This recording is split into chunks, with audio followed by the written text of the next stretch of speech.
Solo Leveling. It's an anime. It is a anime. Yeah, it is. Maybe power fantasies just aren't for me.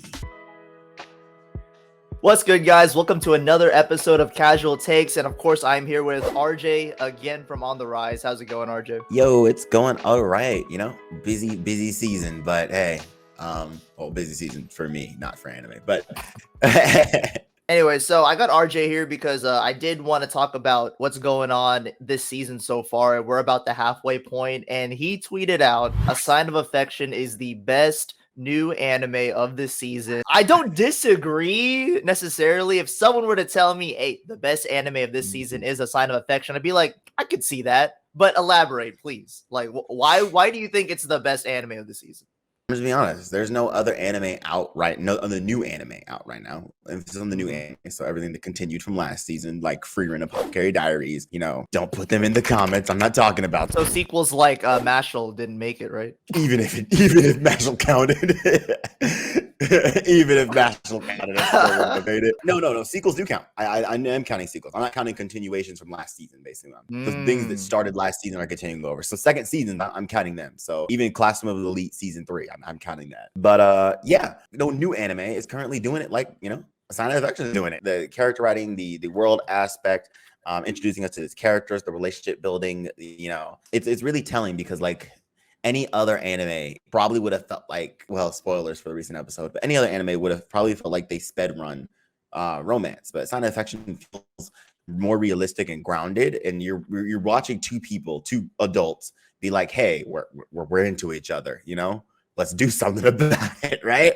Instead of the whole does he like me or does he want me, or I don't like him, or I don't like him, or I don't like her, or she's weird, or what is this feeling in my chest, you know, typical we get from a lot of romance anime. And not to say that can't be done well, right? You know, look at Insomniac After School of last year, right? It can be done well, right?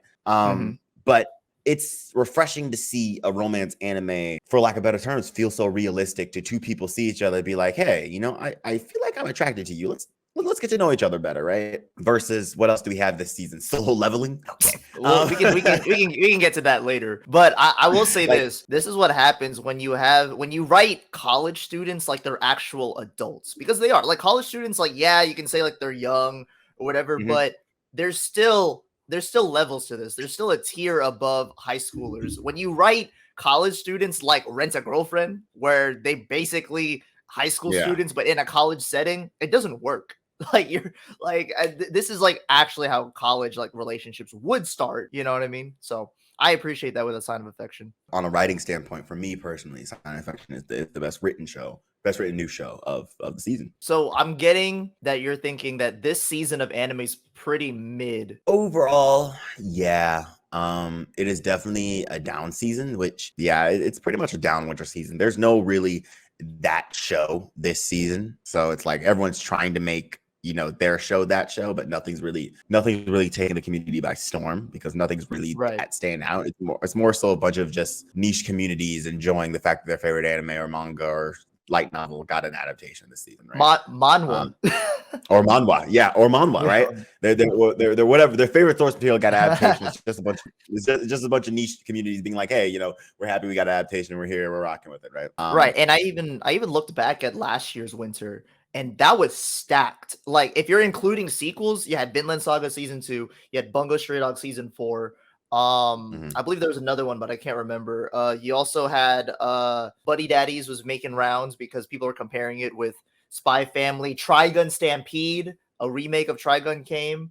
Like there were hits after hits like last year winter, but this winter really felt like they're slowing it down, where they're like, there's nothing really crazy going on, so here you go, a bunch of random stuff that may hit, may not hit, you know what I mean? So I think A Sign of Affection really is a standout, which is kind of sad because I feel like if this were last year, A Sign of Affection would probably be like number 5 or something. But it's a standout, I would say. I will say this: I want to, of course, bring up the discourse around A Sign of Affection. I feel like there's a lot of projecting when it comes to A Sign of Affection, specifically with a childhood friend. That discourse to me is nasty. When I see people saying, oh, he's a toxic human being, or he represents what's wrong with toxic masculinity, I'm like, you don't have guy friends. if you say that. Like, a lot of guy friends that you're close with will be overprotective and just want what's best for you like that. All right. They don't know this guy. They don't know if he's going to take advantage of you, especially if you have a disability. Like, he doesn't know him. Of course, they're going to be like, they don't really mess with him like that. They don't fuck with him like that. All right. That's a normal thing. And you could say he's annoying. You could say he's overprotective. Fair. But saying he's toxic and is not good for her is terrible to me. I think that's a terrible take on what a guy friend is. I don't know what your take is. This past episode, he did go into kind of in the weird category with the mom, like his interaction with the mom.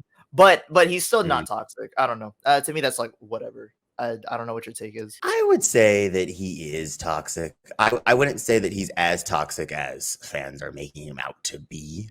Because as someone who's heard about this manga for a minute now, I've heard about this character and how when this anime gets adapted, anime fans are not going to like him, or the other side where, oh, y'all are defending him. Y'all don't do this, for women characters or something like that. When I actually reading it, it's just like there's a Twitter account called I don't know actually use the name, but there's a Twitter account called Avery, and she posts a bunch of shoujo manga and stuff like that. And she made a tweet that is kind of my whole opinion on this thing. She made a tweet and it was like Maid-sama and like 3 other shoujo from back in the day. And she was just like, y'all wouldn't survive this era of shoujo anime. Half of you complaining about the characters in shoujo anime today would not survive this era of shoujo anime, because back then it was very common ground to have that toxic friend. And it was like, there are a lot of things within those media was just like, yeah, it's not okay, but that was the point. It's not okay. And I think it comes from a place of people really just not like this. And it's a small section of people, but the subsection of people that don't really like flawed characters like at all.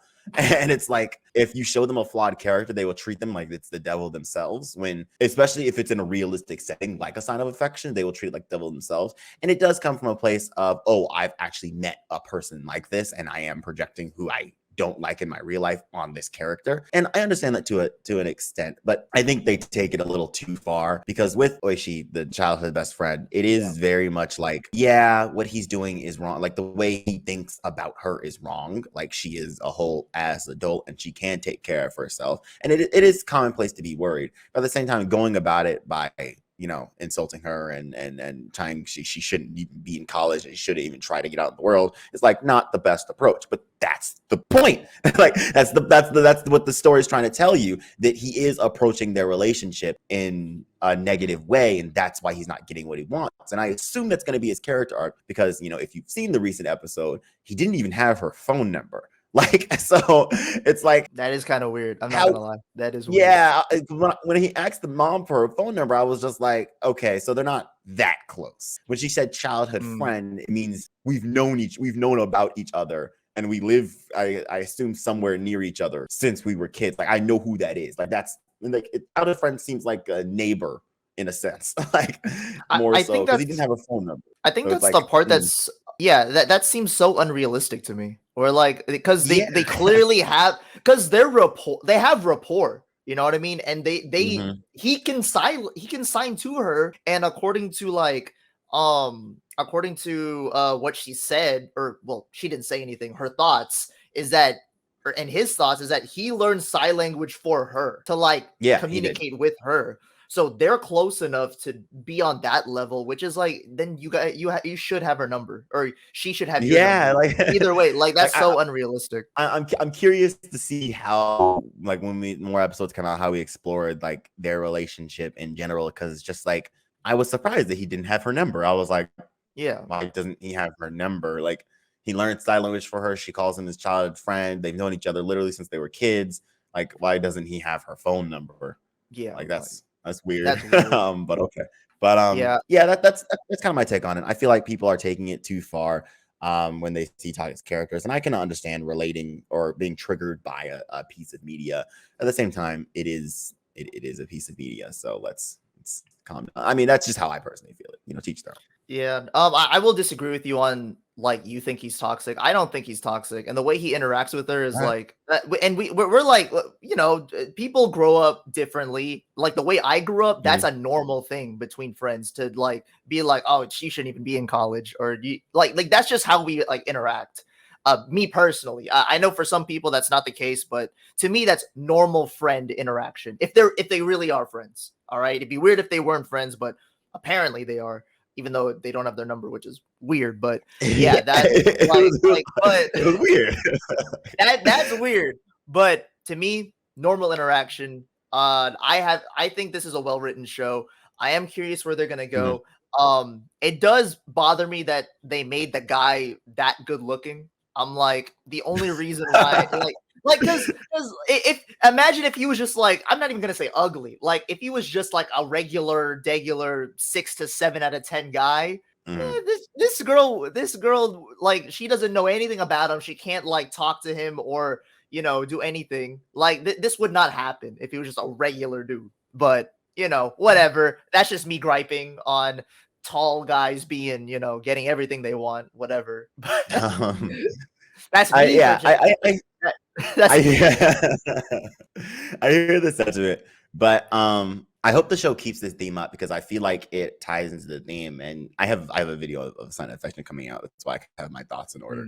But nice. I feel like it ties to the theme of what he's in the relationship for, and I really hope they continue to explore that because like that's what kind of these last 2 episodes have been about. Like, why does he keep doing all this stuff for her? Like, why does he like her? We know why she likes him. We don't know why he likes her. And it's just like he's a good-looking guy. He likes to travel. Is he using her to learn sign language? Is like he could basically have anyone he wants. Why Yuki? Why our main character? I mean, we all know as an audience who's watching, adorable little Yuki grow through the world, be like, oh yeah, that's why Yuki. But like, we don't know his intention, and that's what kind of his cousin, I assume. I think that's his cousin that works the bar with him. I honestly, I thought they were like classmates. I actually don't know. I think they're classmates or cousins. I think they're cousins, and I think that's what kind of his character was getting at. He was just like, "Why are you doing this? Like, do you like her? Why do you like her? What's going on?" Like, and I hope they continue to explore that theme because it's a hint of mystery of where their relationship will go. And I feel like that's going to be like a future thing that Yuki kind of debates about in her own head. Like, oh, does he like me for me or does he like me for A, B, and C? Right. So who knows? Maybe it was foreshadowing. Who knows? And me personally, they're doing a better job of portraying like how deaf people are in this show than in A Silent Voice. Me personally, that's just me, man. I don't know. I see that people are comparing the two just because people are comparing the two, and I'm like, bro, honestly, I think they did do a better job portraying deaf people in A Sign of Affection than A Silent Voice. Me personally, I don't know. I would agree, but I would only agree because she's a plot device in A Silent Voice. I wouldn't say she's a plot device, but in a way, kind of. I would only agree because A Silent Voice, I think a lot of people for me personally, is not about deaf people. Like like the deaf girl is not the main character. So I think that's kind of why A Silent Voice is just like, yeah, I think it wouldn't have better representation of deaf people because this story we're following the deaf character, while in A Silent Voice it was just like, yeah, we're following the bully. It's like the reverse. True. So I think that's kind of why it I think for me it was like, yeah, of course this is better representation because this is about the deaf character. Silent Voice isn't necessarily about the deaf character. True. Yeah. Just like one or two more things. I will say like Oishi, the best friend. Hey, subject to change. If he does some toxic shit, hey, I take it all back. He toxic, all right? Hey, he could. Remember, we're only like 6 episodes in. He can still prove me wrong, and he could be toxic, all right? So just, TBH or TBD. Like, we'll see what happens. And I do find it interesting that I know they have to do this because it's a show.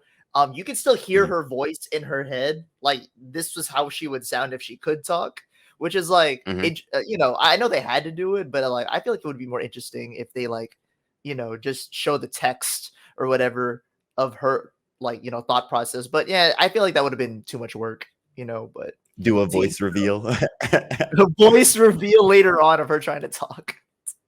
That'd be nice. We're gonna move on, and you already brought this up. We might as well talk about it. Solo leveling. Yeah, it's your power fantasy. You know, it's an anime. It's a anime. You know, It is a anime. Yeah, it is. how do you I feel don't about know. it? Maybe power fantasies just aren't for me. Like at this stage in my life, I don't know. I can't think of a single power fantasy that I would consider just solely a power fantasy that I absolutely enjoyed to high heaven. Solo leveling is an isekai in disguise. I can actually see. Yeah, like he's like It's an isekai in disguise. He literally gets reincarnated. He is reincarnated into a better version of himself.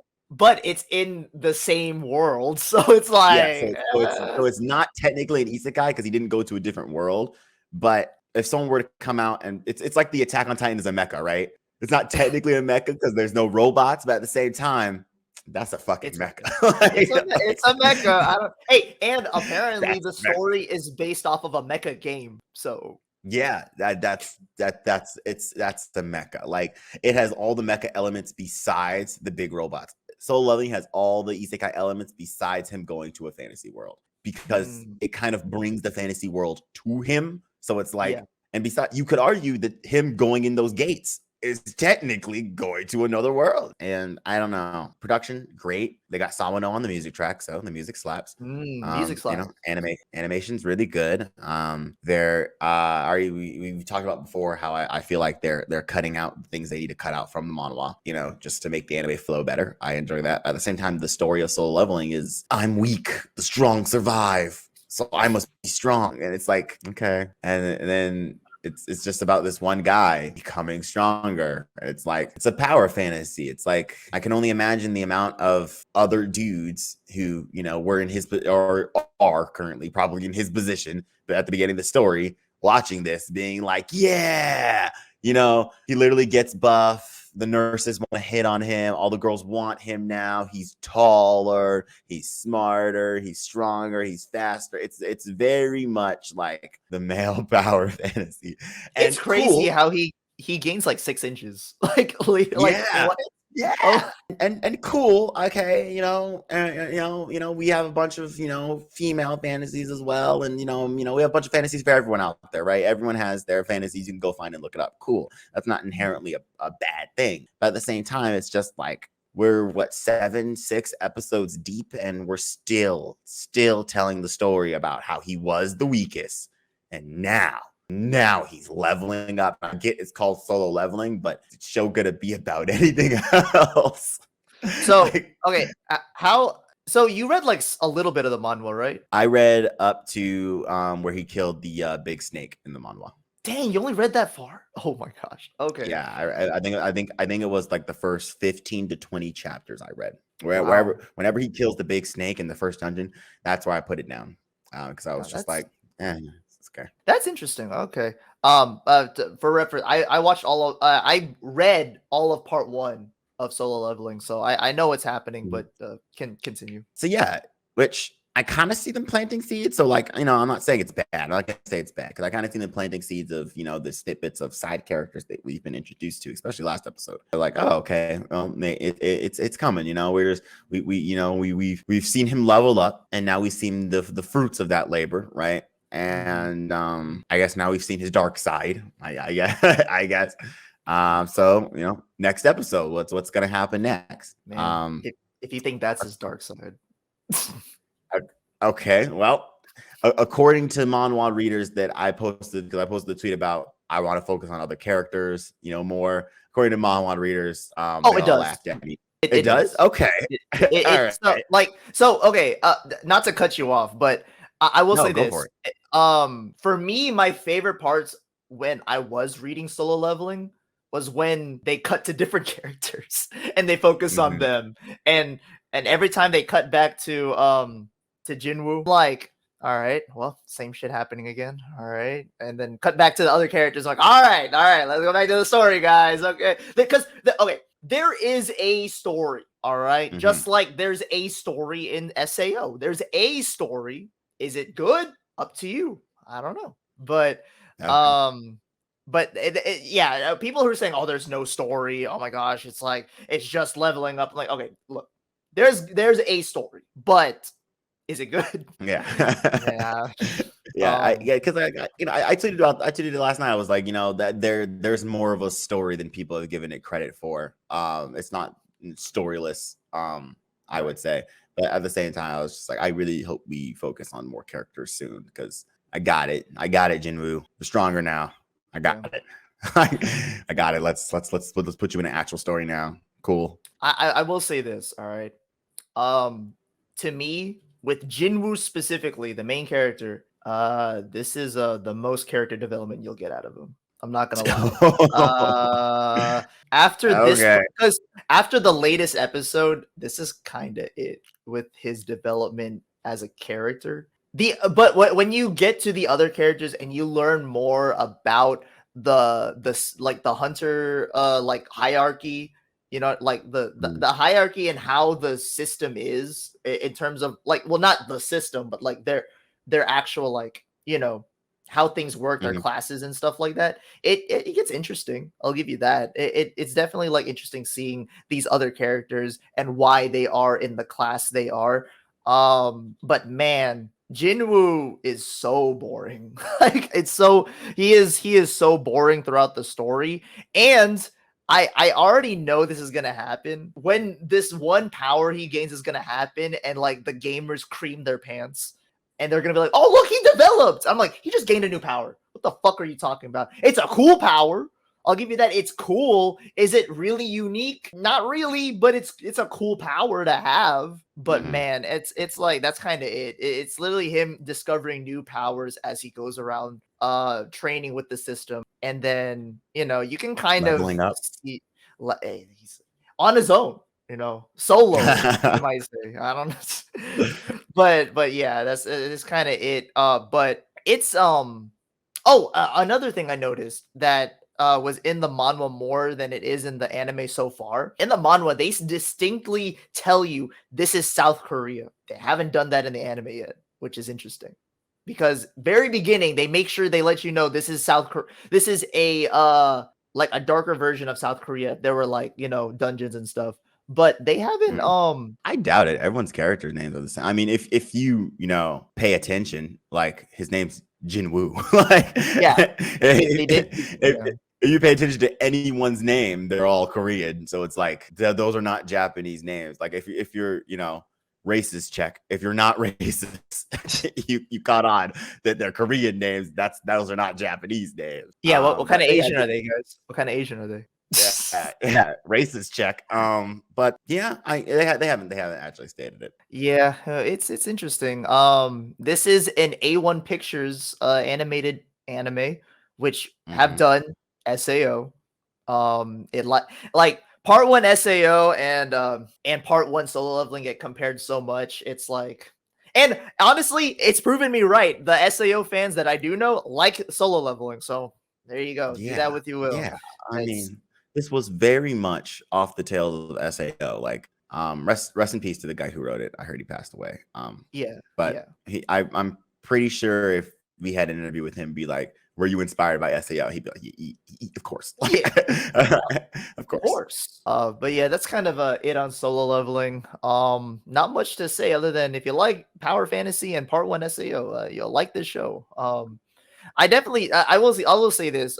Give it a chance. Like at least give the whole season a chance. And if you just like don't care about it at that point, yeah, just drop it. So I'm not gonna lie. Just like I stopped reading after part 1. There you go. All right, here's where I really wanted to discuss with you. Delicious in Dungeon. Surprised this is not your favorite anime of the season. It's a trigger anime, a trigger special. And if you can't tell by the tone of my voice, I don't like it. I dropped it actually. But this man RJ loves it, and a lot of people do love it. But it's just, man, and it's got a lower score than solo leveling on Mal. With take that as you will. But yeah, get into Delicious in Dungeon. Why do you like it? And did it get better after episode 5? Like, did it actually get better? I'm gonna stand on this hill, even though I could be wrong, right? But if I'm wrong, then hey, it'll just be one of them several times I've been wrong on the internet, whatever. But as for my opinion on Delicious in Dungeon, I feel like, no pun intended, it's a let it cook him. Let him cook. Yeah, I will say that originally, like after watching like the first episode, I expected more of a let's get to it story, where they just cook along. But it's more of a slice of life approach at the start.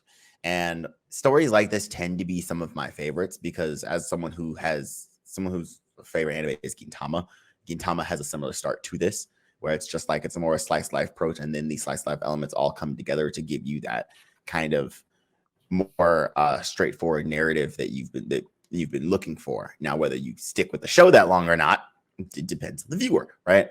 But I kind of see it planting elements of a larger story at hand in the background while trying to hide behind its comedy, and that's kind of what I like about it, because it's like it's a unique way of world building. Normal world building will get some event, right? Some arc where just they, some evil villain tells us about some other evil villain that we'll see in the future, right? But Delicious in the Dungeon, they're cooking, and the orcs and elves are arguing about their history and who's gonna get the wish, and are you good enough to get the wish, and things like that. And we can see that there is some history, there's some lore there that the show's not telling us, right? I mean, this recent episode, homeboy went into a painting and saw the birth of a prince. Hint, hint, wink, wink. Who's that prince? And it was played off for laughs, but the prince kept coming back throughout the episode, and we saw a reoccurring elf character as well. Wink, wink, hint, hint. He's not just in a painting. He's looking at the history of this world, and it's like, if you catch on, you catch on. If you don't, you don't. But it's hidden behind the comedy of them looking for food to eat, or dungeon crawlers to eat. And I kind of like that weird approach to world building. It's not my favorite, and I'm not going to say it's the best thing ever, but I have faith in the series that it's gonna cook. No pun intended again. And on top of that, the characters for me are just a bunch of goofballs, really, just in this dungeon trying to survive. And we're learning about this world, we're learning about these characters, and what's to come. So yeah, it just isn't for me. I'm not gonna lie to you. Like it. Sure. Look. I'm not gonna say slice of life is my favorite genre, but if you're gonna do a slice of life, I need to care about the characters at the very least. And I know nothing really about these characters other than, spoiler alert for Delicious in Dungeon, but dude's sister gets swallowed up and they're trying to save her. That's kind of it. That's all I know. I don't know. There's nothing for me to grab onto. I don't know the characters, don't care about the characters. Even the cooking, can't recreate the food, I would love to make whatever they're making, but I don't even know what they're eating. There's some type of monster. I don't know what that tastes like, it's just, I think honestly, I liked the premise of the show, and it just executed it in a way that I don't like. I think that's the only thing. I wanted it to be more of an adventure fantasy, and instead they take the slice of life route, which is fine, but then give me something about the characters to really bite into, and it's not giving me that. So I stopped. I even switched to dub and have it on in the background. Still irritated me, so I was like, "This isn't for me." It's just not. Is it the trigger effect? I don't know. I haven't really liked a trigger anime like that in a while. Could be that, but yeah, it's just, man, that's just not it, man. I'm sorry. I don't know. People, if you like Delicious in Dungeon, I'm happy for you. Drop this so fast. I'm not gonna say so fast. I picked it back up again and got to episode 5 and dropped it again. I gave it 2 chances. I'm good. I'm good on that. I mean, to each your own. I don't think I'm in love with the cast of characters like most of the fandom is. But again, most of the fandoms are manga readers, so they know what's coming. Right. I would say that I do like the characters for the most part. I mean, we haven't gotten their full backstories, of course, but we've gotten little tidbits of why Laos. I'm trying. I hope I don't pronounce his name wrong. Laos is so obsessed with monsters. Marcel and the sister's relationship. Senshi and why he knows so much about the dungeon, why he lives in the dungeon, and things like that.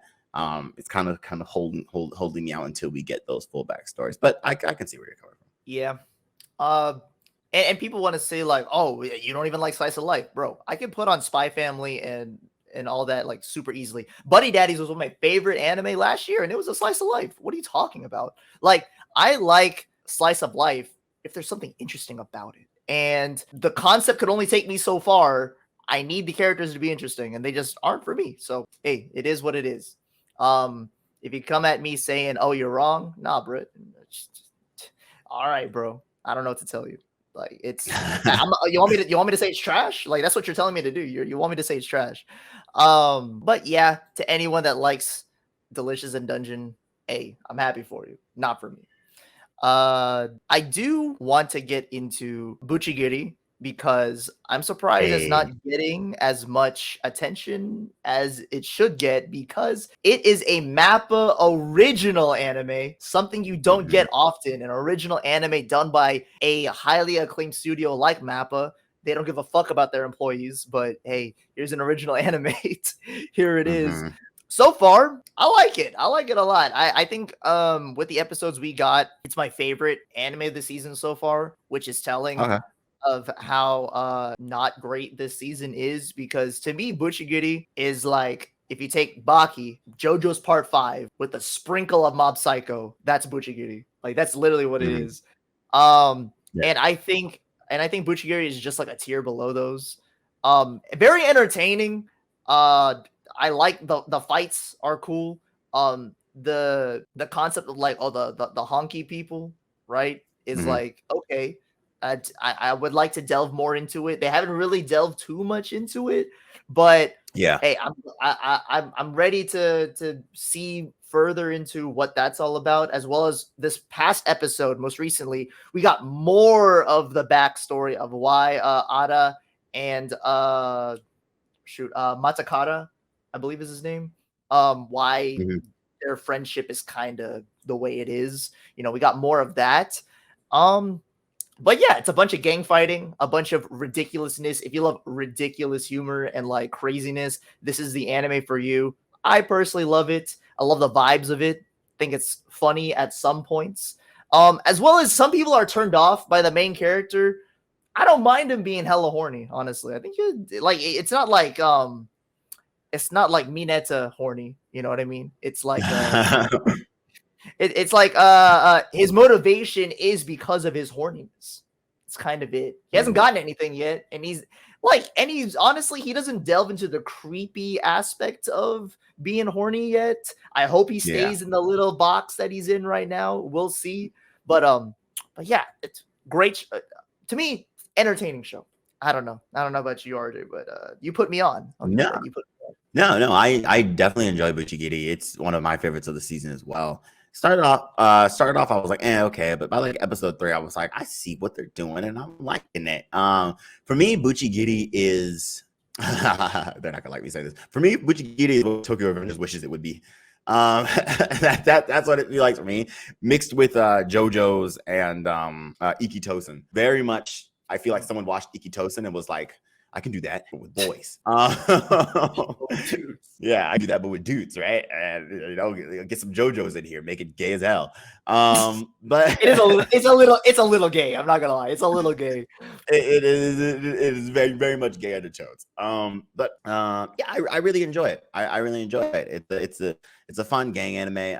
Mappa always, when they sparingly do anime originals every like 2 years, they always cook. They always come with good ideas. Whoever's doing anime original on Mappa is always just like, yeah, they know what they're doing when they get a chance, right? You know, after the JJKs and everything is finished, right? So it is sad to see a lot of people not really not this series not be on their radar, because I think Bucchigiri is a very fun show to watch. You know, the character designs are out of this world. The action seems to be doing well so far. The tension between the gangs, you can actually feel it. You know, they're building up these gang wars. They're building up, you know, how these gangs operate, you know, and I enjoy it. I'm enjoying it. You know, it's nothing revolutionary, but it's definitely a good watch. It's definitely a very good watch, and I wish it was on people's radar more. I will say, yeah, they are taking their time with the whole honky people explanation and how these powers work, and I feel like that plays into kind of the why people don't like the main character, because not only is he horny, which I don't mind, it's more so of the reluctant aspect of his character, and how it's just like every time we get a scene with him and the big dude, it's just like, can you stop being such an asshole to him? But at the same time, it's like, you know, they haven't explained why he's acting like that. They've only shown tidbits of why he's acting like that, and we've gotten more and more each episode. So I don't really mind it, but it's the reluctant aspect of it. It's like, our main character has superpowers. Let's see more of these superpowers. I will say that's mainly the big draw, the biggest red flag of the show so far. It's like, there are powers in this show. Let's see the fucking powers, right? You know, the gang wars and all this stuff is interesting, but let's get to the fights, which we're getting there clearly. And when we do, I think a lot of people are gonna hopefully start picking up Bucchigiri, but I'm enjoying it. It's basically everything you said. I like it. I do. I think a lot more people should watch it. To me, I would probably say it's probably like, it's up there for my top anime of the season. It's definitely one of the best ones, I would say.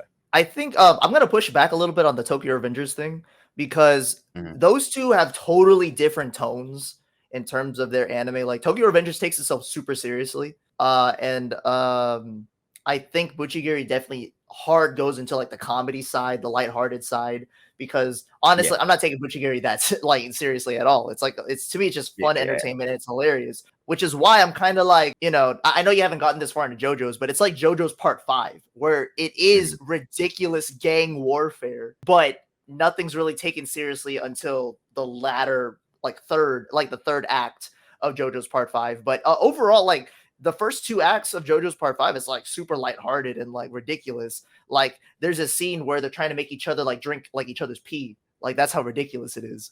Like, like, it's actually insane. But yeah, Bucchigiri definitely gives off the JoJo's Part 5 feel more so than the Tokyo Revengers feel. But, you know, for those of you who don't watch JoJo's, you know, Tokyo Revengers gang warfare, but super lighthearted is what I would say, with powers. So, I mean, Bucchigiri literally has stands. Like, they literally. I was thinking like, that's stands, bro. That's literally just funky people are stands. Yo, like, it's come literally on. just stands. Yeah. I want to get into this next anime because I still don't know how to feel about it. Metallic Rouge.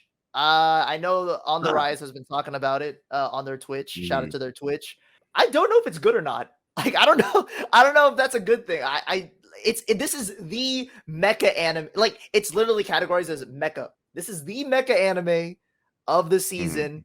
I am literally sticking by Metallic Rouge because of the fact it's a sci-fi mecha. Like, the premise is cool. I like it. It's the type of anime I would watch, but I don't know what the fuck is going on. Like I don't let me know how you feel, RJ, because I still don't know what the hell's going on after 5 episodes.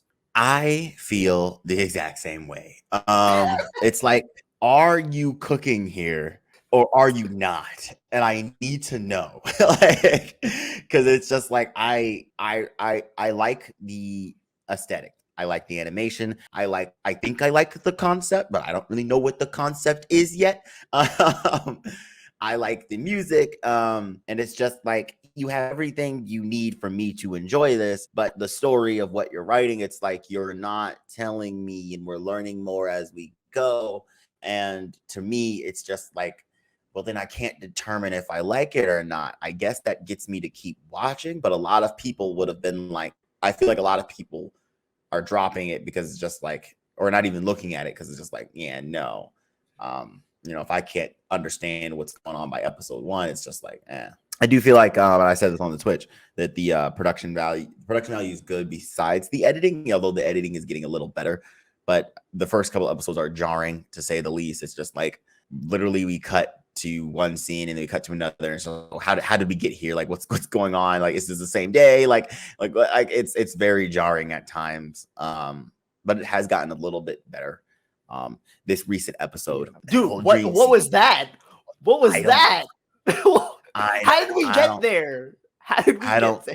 No, I don't know. It's just like it's not bad, but it's nothing like it's not like anything to rave about. Like I think this anime is it's one of those anime where it's just like you're getting the level of hype you deserve, right? At this point in the game. I talked to Cardiac about this because he's watching Metallic Rouge too, and he is Mr. Show Me, Don't Tell Me. He's Mr. Don't Explain Shit to Me. He even told me, "Yo, I'm gonna need them to explain that. I don't know what the fuck is happening." Yeah, and I'm like, "Thank you, bro. Thank you. I need some explanation. I understand it's better if you don't tell me everything, and it is good to show me some things."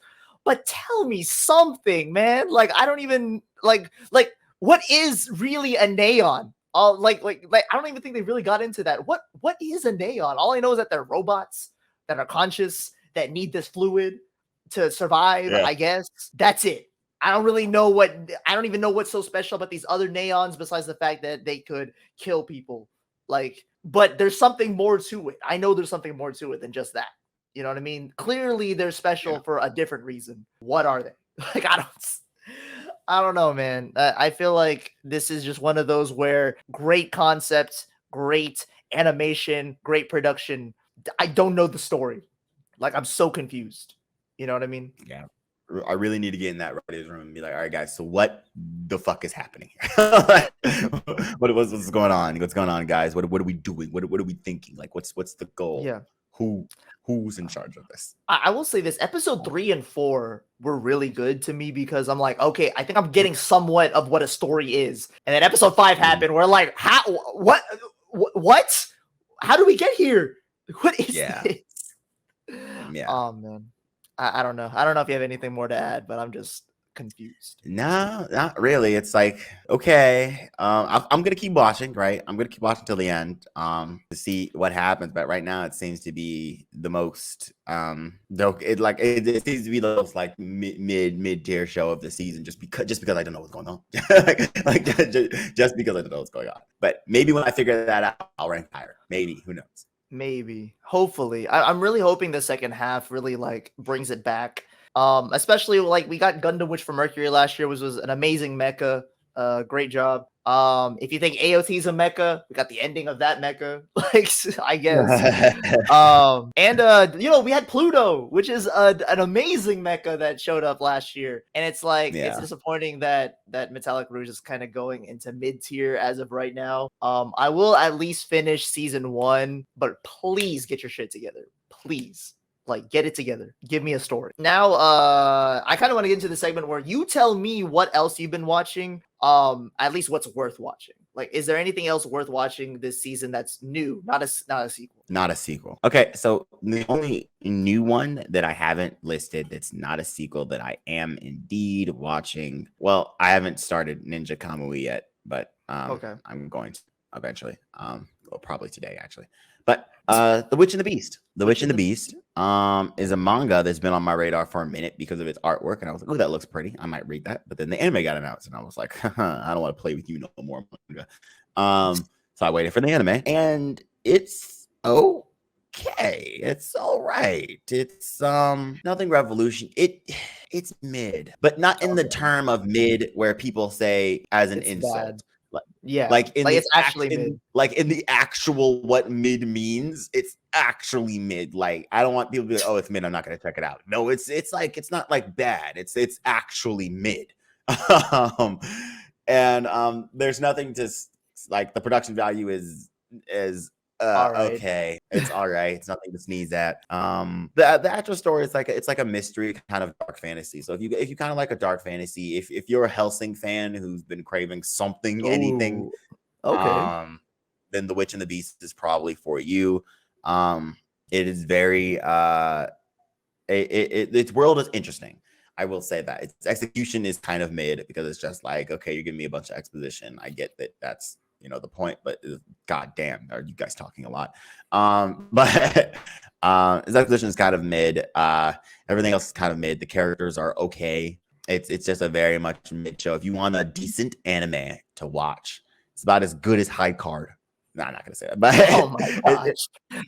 it's like a tier above High Card, where it's a little more interesting because it is a dark fantasy. While High Card was more so of just like a battle royale superpower action show.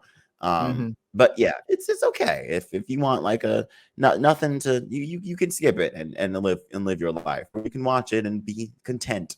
All right, it's nothing great, but solid 6 out of 10, 6, 7, 6 out of 10, somewhere around. All right. Definitely furthering the agenda that this season is mid. But yeah. So I want to talk about, I'm not going to spoil anything. I watched the first episode of Ninja Kamui. Ninja Kamui is getting some traction. It's actually releasing on Adult Swim if you still watch cable. I watched it today. I see why it's gaining traction. It's still hard to tell if it's actually going to be good because it's only one episode. But if it plays its cards right, if it goes in the direction I think it could go into, this has the potential to be my favorite anime of the season, but I don't know yet. All right. Okay. Ninja Kamui is done by E&H Production, brand new production studio. Literally, Ninja Kamui is their first anime, I believe. But the person who founded E&H Production is a Korean guy named Song-Woo Park, who was an animator for Mappa. He has specifically done anime with Jujutsu Kaisen 0, and The God of High School. Yeah, he's the director of all of them. Yeah, he's like so at the very least, you will get good fight scenes at the very least. I would say when it comes to martial arts in animation, I think he is probably the best at animating martial arts, like straight up martial arts, like not the anime superpower punching and kicking, like straight up just like look at God of High School fight scenes, right? Straight up just martial arts. When it comes to martial arts, I think he's probably the best in the industry at this point. Yes, but there's an actual story in this one, I will say. Like Ninja Kamui, I think the first episode definitely set a good foundation of what it's going to be. I don't know how to really explain this. Like you definitely see the action fight scenes of God of High School in Ninja Kamui. It's definitely I will say this, it's like a revenge story type, anime, where you will see him try to get revenge for what happened to him. And we still don't know much about the story, actually. It's more like we know he was a part of something, and now he has to take out the thing that's going after his colleagues, I guess you could say, if that makes sense. Like, he used to work in something, and now he has to go back to it. You know what I mean? Like, he wanted a quiet life, and now that quiet life is kind of like taken away from him, if that makes sense. I will say this, the tags are kind of a little bit misleading. It says it's like action adventure sci-fi, but honestly, the sci-fi is like 10% sci-fi. It's definitely more action adventure. Honestly, it could be a thriller, depending on where it goes. But great action. I will say that. At the very least, watch it to see like the camera work, the animation of the fight scenes, and like how they do it is so good. Like, I was actually very captivated by how the martial arts and the fight scenes went. Definitely check that out. I'm looking at E&H Production. You're right, this is their first anime, but they also released the Monster OVA on Netflix, which I haven't seen it yet, but I haven't seen it. The because it's Monsters, Oda's one shots before he serialized actual One Piece. Okay. They animated it. It's an OVA, so it's not Ninja Kamui is their first anime. But yeah. Okay, so they're releasing two. They released 2 things this year. Okay, new studio on the block. Yeah. Okay. They're coming up, man. Hey, definitely check them out for their animation. Now that we got that out of the way, I do want to talk a little bit about the real good shows that continued on and bled into this season. I want to know, man, how are you feeling about Frieren and Apothecary Diaries right now? Just killing it. Killing it this second half of the season. Okay. If you are not watching Frieren or Apothecary Diaries, and you try to comment on what's carrying anime right now, It's those I two. need you to shut up. It's those two. It's those two. It's those two. You need to be watching them. Like it's like both of them are really good. I like Frieren more, which surprises a lot of people. I do like Frieren more than Apothecary Diaries. Yeah. Although I talk about Apothecary Diaries more, I do think Frieren is the better show. So if you're gonna watch one, watch Frieren. Because that is carrying anime right now, and rightfully so. It's a good show, and by the recent trailer they released, it's this climax to the season about to be very, very good. I mean, even with the lore of Frieren. Oh yeah, we're getting more into that. Yeah, is very interesting. It's just like, oh wow, okay, so you train you. Oh, okay, I see what's going on here. And it's like I don't, without spoiling, I can't really describe it, but yeah, it's very interesting. The Apothecary Diaries, the foreshadowing out the ass. That's pretty wild. I'm not gonna lie. I did not see that coming last episode. Yeah, I did not see that coming. Yes, I watched the most recent episode yesterday. I did not. I always wondered. Okay, without spoiling, I always wondered, why are they showing this guy? Like, who is this guy? And then I'm like, oh, he's that guy. Okay, that's kind of crazy. All right. So when he, I guess, mild spoiler warning, when he first started telling the story, spoiler warning. When he first started telling the story about her, if you're okay with me spoiling, yeah, go ahead. You said spoiler alert already. Okay. So when he first started telling the story, and they showed the prostitute, everyone was just like, "That's her mom.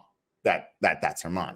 He described Mao Mao if Mao Mao was a prostitute, and we were like, he was like the look in her eye, the scowl. Everyone's like, "That's her mom. That's her mom." That's weird. That was weird as hell when he first did that. When he first did that, and then it was very creepy, and you were like, "Oh my god, what did he do to this girl?" And then when Mao Mao reveals to Jinshi how to devalue a prostitute, that's when I caught on. I was like, oh no. And then, so sure enough, the next episode, yeah, that's her dad. I was like, oh no. And the chills I got from when he revealed that he wanted to see her to Mao Mao and Mao Mao's face, I was like that. It kind of scared me. That was scary as hell. It kind of scared me. Just the flashes of her face that they showed us. I was like, oh my god, ow! I was like, I will say this: Apothecary Diaries was losing me a little bit in the middle, but then these last two episodes brought me back. Of like, all right, we're back to like crazy stuff happening and mysteries being revealed. I'm like, whoa, this is. I'm excited for what's gonna happen next. Yeah, it did drag its feet a little bit. With like the last, like before this arc started, the last like 3 episodes where she was just solving random mysteries. It did drag its feet, and I was just like, you guys are building up to something, and it was just like, you need to get there. But we got there, and hey, damn, I was like, oh god. And it got there. I will say that they got there. I do want to. Go ahead. That was it. When they actually meet, it's gonna be. Oh, dear Lord, bro, I brace myself. Dear Lord. Okay. But I do want to pedal back to Frieren a little bit. Go for it. If you think Frieren is anything less than a 9 out of 10, we're not watching the same show. Yeah, I think it does everything. Yeah, like it does. Like it doesn't do anything wrong. You know, like it does everything to a good degree, a very quality degree. Even the action scenes, when they do pop out, they're incredible. Like still, like they're comparable to great animated action scenes in anime. Like they're just that comparable. Not saying that they're better or they're on the same tier, but they're up there. They are up there. I like that we're getting more of the lore of Frieren. We are getting to like why certain characters are there, or like, I'm even excited for what's happening with this exam. You know what I mean? Like, how is Frieren gonna get herself out of this one? You know what I mean? And it's interesting to me how like people like we're still questioning of like, is that Frieren like during the exams? Because you would think she'd be more famous, but then you would forget it's been like 50 years. You know what I mean? Or like it's been a lot, like maybe 50 to 70 or something like that. People forget, people like 80 something. yeah, like it's kind of, we think it's fresh in our mind, but to them, that's like ancient history to them. So yeah, it's hard to really tell like if that's like truly one of the party members. I think literally what you get out of it is the interaction between each character and the journey they go on. You know what I mean? This is, to me, this is like slice of life done right. You know what I mean? This is the right type of slice of life that you need. Like if anyone's gonna tell me like, hey, I need a slice of life anime done to the highest degree, Frieren. There you go. Yeah. There's like kind of a story, but like not really. You know what I mean? Mm-hmm. I feel like my favorite thing about Frieren, I've said this time and time again, is that Frieren very much takes its time with each character. Even characters that you think are going to just be one-offs somehow turn around and get their moment, right? They didn't have to tell us a story about that Wilbur or whatever his name, dude, the white-haired dude. Oh yeah, yes, but they did. They did of him, being a murderer, but at the same time not really enjoying murder, right? Yeah. They didn't have to tell us they didn't have to show us his relationship with his squad, his two squad mates, but they did. They didn't have to show us the old man and his team, him being a grandfather to that girl, but they did. Or the fact that that the dude on his team owned that shop and lives in that town, but they did. And I feel like it's tidbits like that really bring Frieren home as the good show it is, because it's just like Frieren does stop and slow down and tell you, hey, here's who these characters are, even if a little bit, and then it moves the plot forward. So when going forward, we know a little bit more about these characters. We know a little bit more. We care a little more about these characters because we know at least a snippet of who they are, if not who they fully are, right? Yeah. Frieren does. It's funny. Frieren does what I was asking for JJK to do in my JJK video. Frieren does exactly that. Like that's exactly what I wanted from JJK. Not to compare the two, but that's exactly what I was talking about. JJK should do to make it a better show, in my opinion, to make it a better show. Frieren does exactly that, to slow down and give you those moments. Like make us care about the characters at least. You know what I mean? Like that's all I ask. Make us care, bro. Like who are these people? And literally Frieren, you like even like the one-shot characters, even if you don't know their name, you're like, oh, this is what happened to this character. You know what happened to that character, and you know why they're important, and you know why they're a part of this story. You know why.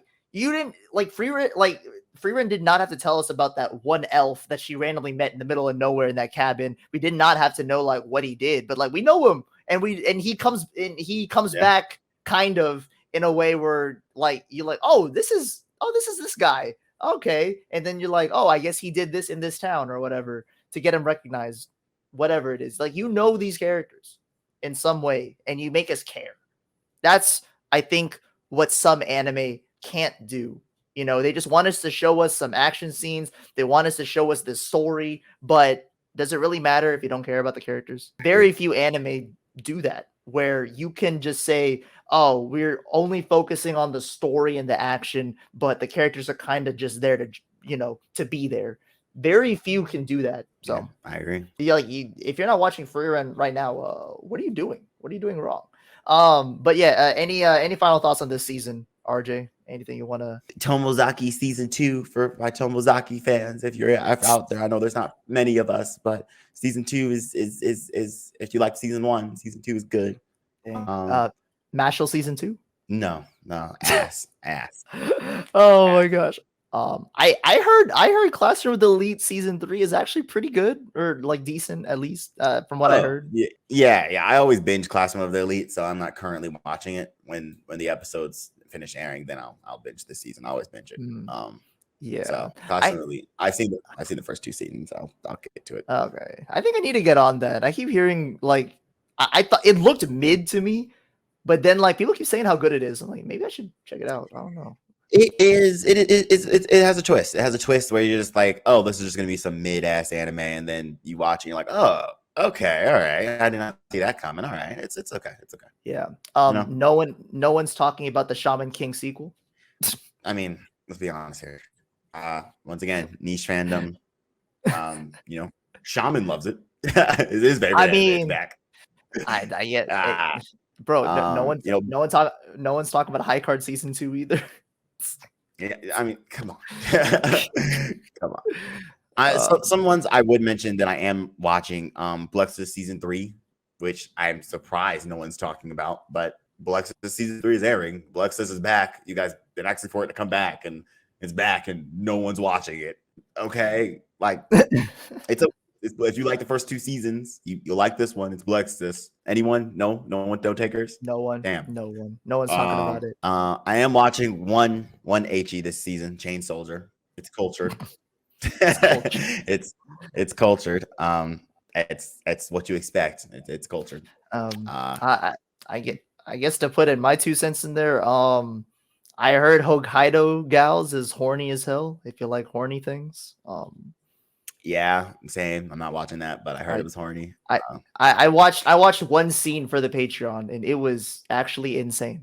Like I didn't know going into an igloo together could be super horny. Like I didn't know you could do that. But yeah, overall this season's pretty mid. You can't wait next season for when we talk about Demon Slayer season 4, right? Yeah, I can wait.